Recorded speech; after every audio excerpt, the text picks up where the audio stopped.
Good morning, folks. Welcome back. This is Chris in the Western Cape in Hermanus. Well, people are navel gazing, looking at Donald Trump, complaining about Donald Trump and the trade wars. I have warned folks for many years that trade barriers are a significant problem to international trade, particularly in Africa.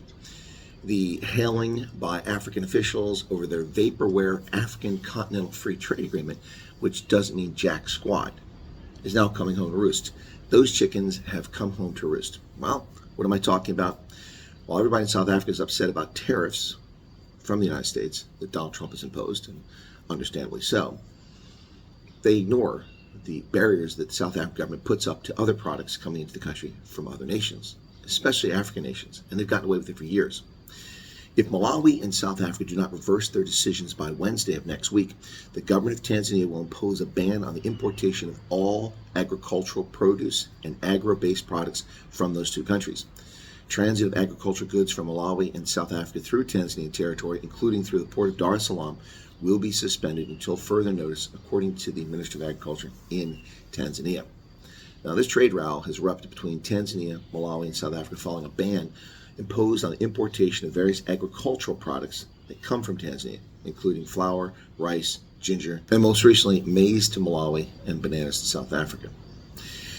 Now, Tanzania is not very happy about this. Their agriculture minister, Hussein Basha, said the unilateral move has adversely affected Tanzanian traders who rely on the Malawi market for the produce.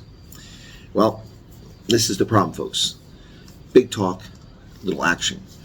This is the problem with constructivism as a political theory for international relations. It sounds fine. Let's all come together, kumbaya. We'll cooperate and work together as teams for mutual defense, for reducing barriers, for achieving international harmony, except it's all crock.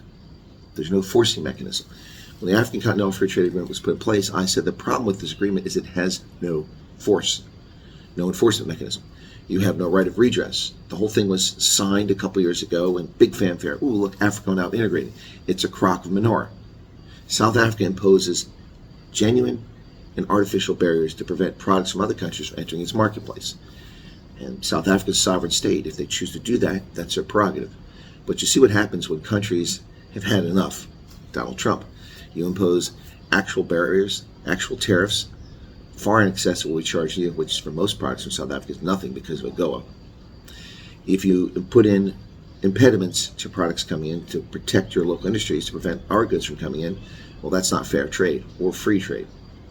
South Africa's gotten away with it for years. And now, take a look on the rafters. The chickens are roosting. Tanzania's had enough, and they are striking back. This will not be the end of it. The trade wars will heat up as this continues. Now, here's the thing. The United States government is frustrated with South Africa's government. South African government does not listen to diplomatic overtures, polite, respectful requests in the diplomatic community. Perfect example of this is Lady R, where for 5 months, the South African government simply refused to answer basic, polite, respectful, discreet questions from our ambassador, Ruben Briggany, regarding what happened with Lady R in Simonstown.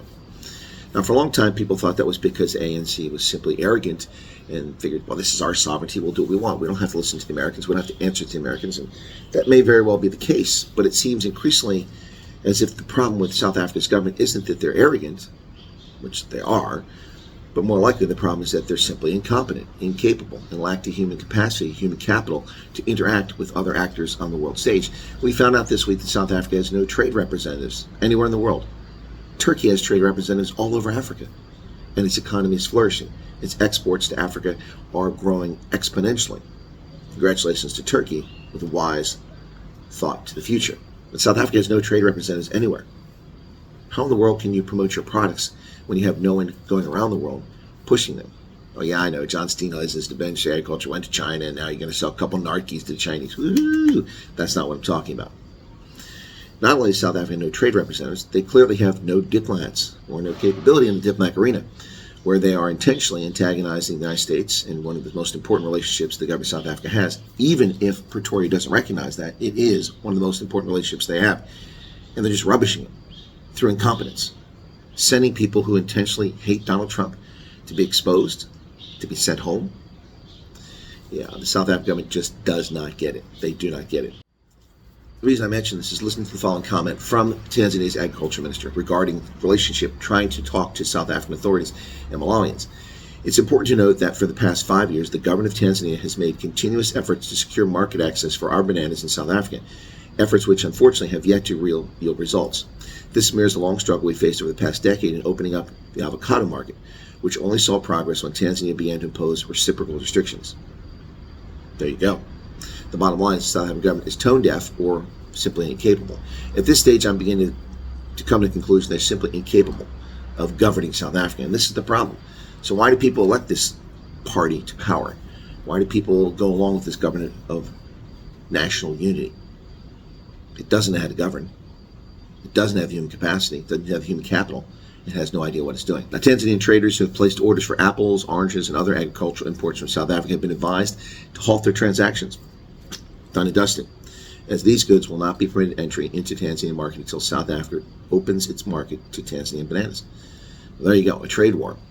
And again, this raises questions about the whole Continental Free Trade Agreement, the African Continental Free Trade Agreement, which is supposed to create a seamless continental-wide marketplace with reduced barriers, with the right of redress, court actions, so you can go after someone who cheats you.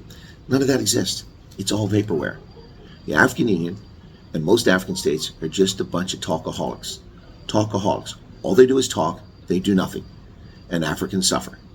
And people pay exorbitant prices for things they shouldn't pay for, and get substandard, poor quality goods when they could have the best in the world.